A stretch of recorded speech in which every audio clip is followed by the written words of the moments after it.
nous allons parler d'une nouvelle notion, et cette fois-ci, c'est juger les crimes nazis après Nuremberg. La poursuite des criminels de guerre nazis a débuté avant la fin de la Seconde Guerre mondiale, avant même que ne se tienne le procès de Nuremberg. Les 13 procès de Nuremberg, c'est-à-dire le procès des principaux criminels de guerre et les 12 procès suivants, menés par les États-Unis, furent décidés par les trois grands, Roosevelt, Churchill et Staline.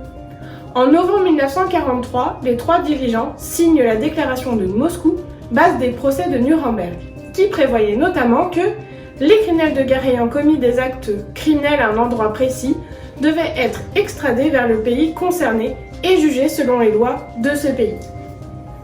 Lors du procès de Nuremberg, la peine de mort fut prononcée 12 fois.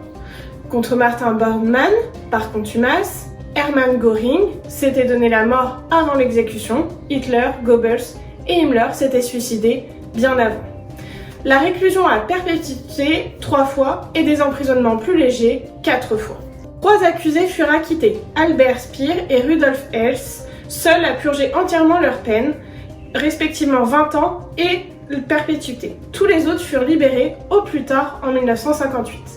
Après ce premier procès, et du fait de désaccords entre les États, les 12 autres furent conduits par les États-Unis pour juger divers hauts responsables d'organisations nazies. Par la suite, les poursuites entamées contre les nazis ou leurs collaborateurs se sont inscrites dans des cadres nationaux selon des chronologies et des enjeux propres à chaque État, au gré notamment des politiques et au surfond surtout de guerre froide. Les procès qui suivent concernent les camps de concentration entre novembre 1945 et août 1948, les procès de Dachau, de Mauthausen et de Buchenwald. Ces divers procès ne permettent pas de poursuivre les principaux responsables de la Shoah. En effet, Joseph Mengele et Klaus Barbie, ou encore Adolf Eichmann, organisateurs de la solution finale, empruntent la Ratline, qui est une voie d'exfiltration pour les anciens criminels de guerre nazis, vers l'Amérique du Sud.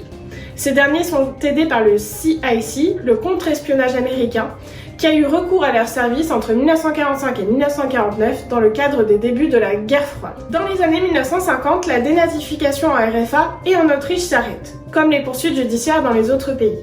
En France, dans le cadre du rapprochement franco-allemand, le gouvernement abandonne la poursuite des criminels nazis et Karl Auberg et Helmut Knochen sont libérés sur décision du général de Gaulle en novembre 1962 et en amont du traité de l'Élysée qui sera signé en 1963.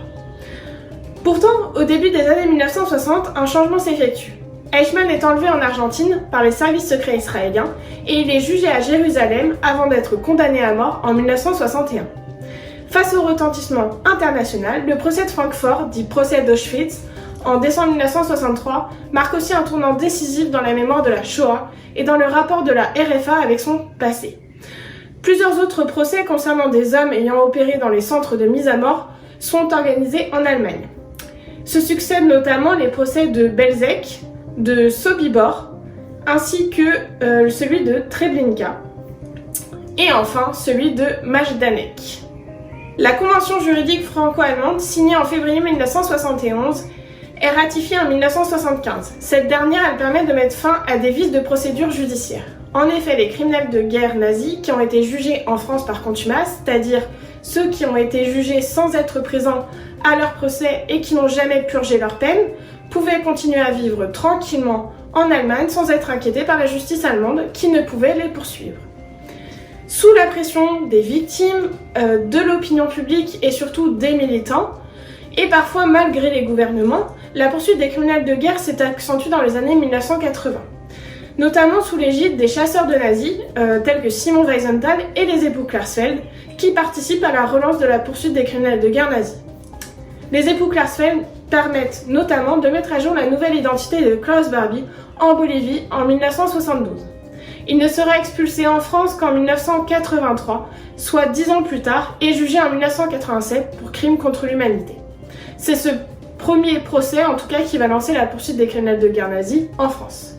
3 autres suivront et vont confronter le pays au passé de l'occupation et de la collaboration. Ceux de Touvier, Papon et Brunner. En juillet 2020, la dernière condamnation a été prononcée contre un garde du camp de concentration de Stutthof, jugé complice dans le meurtre de 5230 personnes. Désormais, Ephraim Zurov, qui a pris la suite de Simon Wiesenthal, continue malgré les années qui passent à chercher les derniers responsables de la Shoah. J'espère que la vidéo vous aura aidé dans vos révisions et qu'elle vous aura plu. N'hésitez pas à regarder dans la barre d'infos, vous y trouverez une bibliographie exhaustive sur le sujet. Et surtout, suivez-nous sur nos réseaux sociaux pour être avertis de la prochaine vidéo qui concernera notamment le tribunal pénal international pour l'ex-Yougoslavie et donc la justice internationale qu'on construit après Nuremberg.